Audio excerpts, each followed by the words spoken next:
Yo guys, welcome back to my channel. Ya, pada segmen hari ini mungkin akan sedikit berbeda dari biasanya, dimana mungkin beberapa dari kalian sebenarnya udah tahu mengenai masalah ini, tapi ternyata tidak semua orang tahu. Oke, jadi pada video kali ini gue akan menjelaskan alasan kenapa Kiryu Koko itu graduate dari Hololive.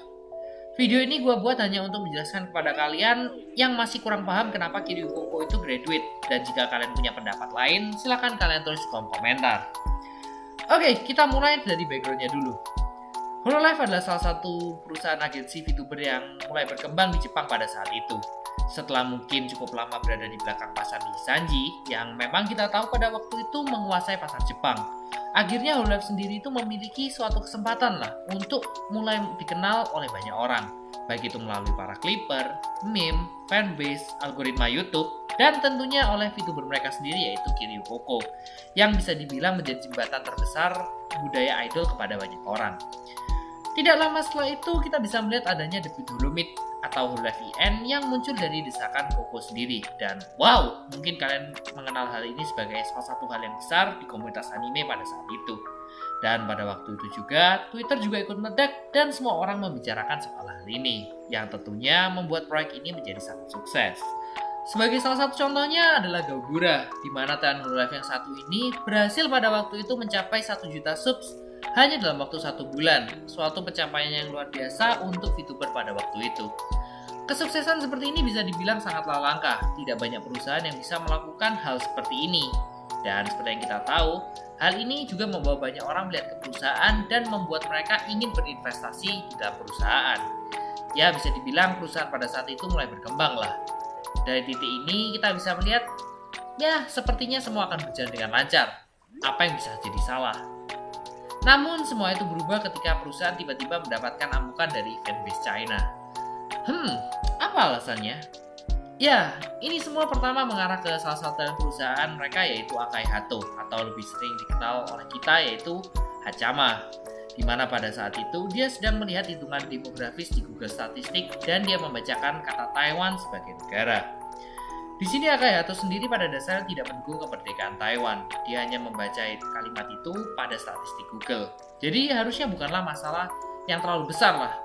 Akan tetapi karena pada saat itu fanbase dari China sana udah begitu marah ya akhirnya hal yang paling wajar dilakukan oleh perusahaan pada saat itu adalah untuk memprivate live streamnya dan membuat Akai Hato istirahat sementara dan melihat apakah situasi amukan dari para fans ini mulai mereda. Bahkan Hachama sendiri pada saat itu sempat membuat permintaan maafnya. Sesudah kejadian ini, tidak lama kemudian salah satu talent lain mereka yaitu Kiryu Koko juga menyebutkan nama Taiwan pada saat dirinya sedang membacakan Google Statistik. Ya, kita tahu bahwa ini bukanlah hal politik karena hanya membaca Google Statistik. Namun, hal yang tadinya hanyalah masalah kecil, ternyata ini bisa dibuat besar oleh orang-orang fanbase China sana. Dan kita bisa lihat pada saat itu banyak sekali fanbase dari China itu mulai mengamuk tentang masalah ini. Dan mau tidak mau, akhirnya perusahaan pun harus memutuskan untuk mensuspend Kiryu Koko juga. Tapi masalah tidak selesai saat itu juga teman-teman. Dimana ternyata setelah dua talent ini tersuspend, sekarang justru fan-fan dari Jepang maupun fan-fans global marah-marah ke perusahaan. Dimana mereka meminta penjelasan kepada perusahaan sebenarnya apa yang terjadi. Kenapa kedua talent ini harus tersuspend hanya karena masalah kecil. Ya, itu kurang lebih latar belakang insiden Taiwan di agensi Hololive, di mana para fans Jepang dan global merasa tidak terima kenapa kedua talent mereka yaitu Akai Hato dan Kiryu Koko harus tersuspend karena masalah kecil. Akan tetapi fanbase Cina juga merasa tidak terima akan keputusan dari Hololive, di mana mereka merasa bahwa tersuspend selama 3 minggu itu hanyalah hukuman yang ringan.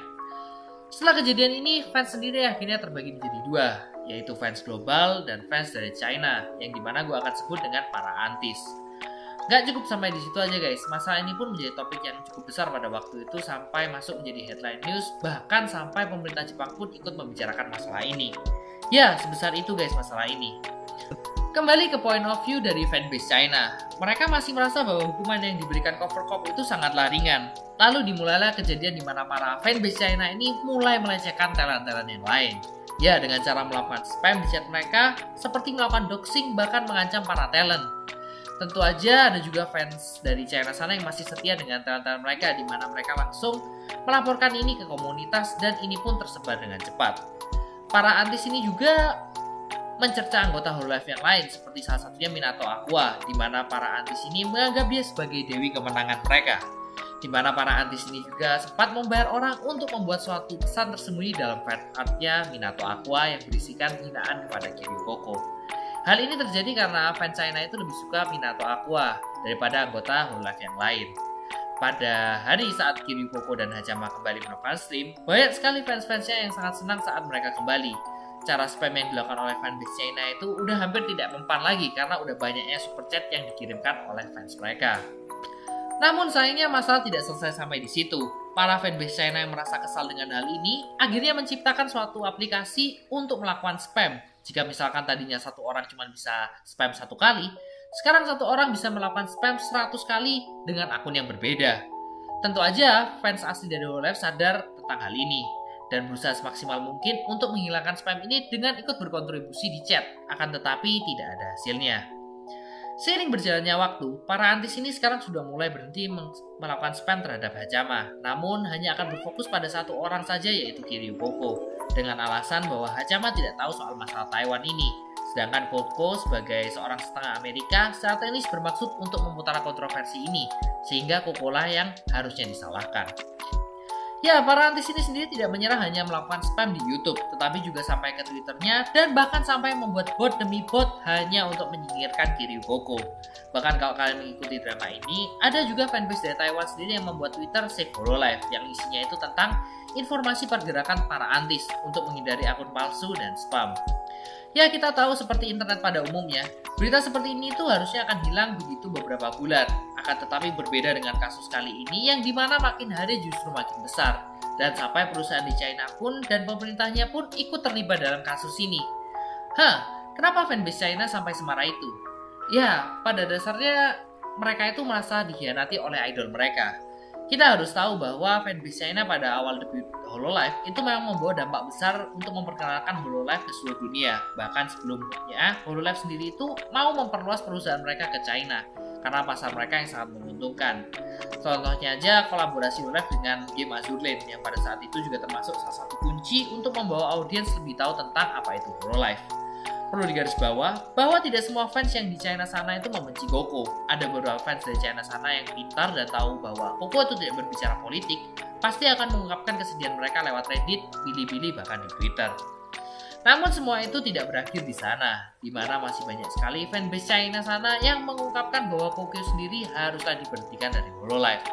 Namun pada saat itu Covercorp sendiri sadar bahwa Kiryu Koko adalah center chess piece bagi mereka, sehingga tidak segampang itu untuk menggraduatekan Kiryu Koko. Dan seperti yang kita tahu, akibat dari kasus ini sendiri, akhirnya Cover sendiri harus melepas pasar mereka yang ada di Cina, termasuk mendisband Hololive Cina, yang pada dasarnya mereka nggak ada kaitannya sama sekali dengan masalah ini. Ya, ini adalah salah satu cara terbaik yang bisa diambil pada saat itu, karena posisi perusahaan yang berada pada posisi sulit. Sebenarnya masih ada kontroversi lain teman-teman terhadap anggota Hololive China ini, tapi mungkin gue akan bahas di lain video, kalau nggak videonya bakal kepanjangan. Masalah ini sendiri itu tidak mudah begitu aja, akan tetapi justru masih aja ada orang-orang atau oknum-oknum atau bahkan para antis yang menyerang Koko setiap kali dia melakukan stream. Akhirnya muncullah suatu sistem member chat only, di mana seperti yang kita ketahui, hanya member saja yang bisa melakukan chat. Namun hal ini juga tidak 100% menghambat para antis, karena ada juga para antis yang rela mengirimkan super chat, join membership, bahkan ikut ke dalam permainan dia saat Koko bermain game multiplayer games hanya untuk menjelekkan Koko.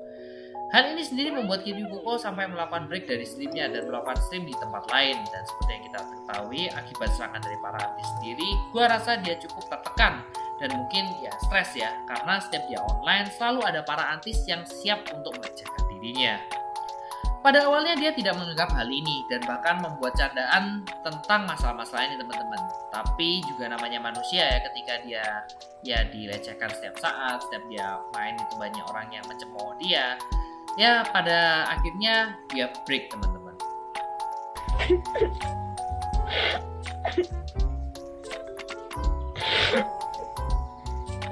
jadi kita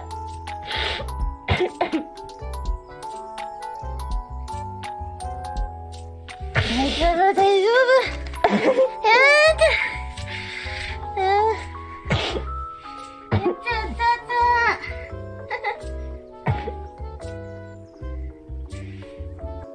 Pada saat yang sama juga, para antis pun merasa bahagia karena mereka mulai berhasil untuk menjatuhkan mental dari Kiryu Koko. Gak cukup sampai di situ aja, setelah kejadian ini banyak perusahaan di mainland China sana yang juga memblacklist Hololive akibat masalah kontroversi ini, terutama salah satu game terkenal yaitu Genshin Impact yang melarang anggota Hololive untuk men-stream gamenya ini. Jadi kalau kalian tanya, Bang, kenapa anggota Hololive nggak pernah main Genshin? Ya ini adalah salah satu alasannya. Sepanjang waktu berlalu ya seperti yang gue tadi bilang ya, namanya juga internet ya. Akhirnya para antis ini pun juga menurun dengan sendirinya, yang dimana katanya pada waktu itu sempat ada perpecahan di antara para antis ini. Jadi masalah di Taiwan ini bukanlah menjadi masalah yang besar sekarang, dan semuanya berjalan normal kembali. Tapi seperti yang awal gue bilang, ketika semua berjalan lancar pasti ada sesuatu di baliknya. Dimana memang benar teman-teman, ternyata pada tanggal 9 Juni 2021 yang lalu Kiryu Koko mengumumkan graduation-nya. Para fans pun akhirnya langsung sedih akibat pengumuman ini, dan timbul suatu pertanyaan besar, yaitu kenapa? Kenapa dia graduate? Ya, jadi banyak orang yang berpikir ini mungkin karena cover pop pada saat itu memang tidak terlalu berbuat banyak untuk Koko, atau di lain sisi memang Koko sendiri sudah memiliki tujuan untuk keluar dari perusahaan. Dan di lain pihak ada juga beberapa fans yang berspekulasi bahwa Cover ingin kembali lagi ke pasar China, sehingga mereka harus menggraduatkan Koko. Tapi seperti yang kita tahu teman-teman, semua teori ini salah karena dia tampak tidak tertekan dan memang tampak memiliki keinginan untuk keluar dari perusahaan. Ya setidaknya untuk saat ini dia bisa tenang untuk menjadi pesonanya yang lain. Dan ya mungkin ini juga salah satu insiden yang menyebabkan agensi Niji Sanji itu tidak mau berafiliasi dengan dia, karena mungkin Niji Sanji sendiri mempunyai hubungan dengan mainland China. Ya jadilah teman-teman kurang lebih cerita insiden Kiryu Koko. Maaf jika gue ada salah kata dan mungkin ada kurang dalam pengucapan kata gue. And I think that's all for today. And for everyone out there, please take care and stay safe. Ciao!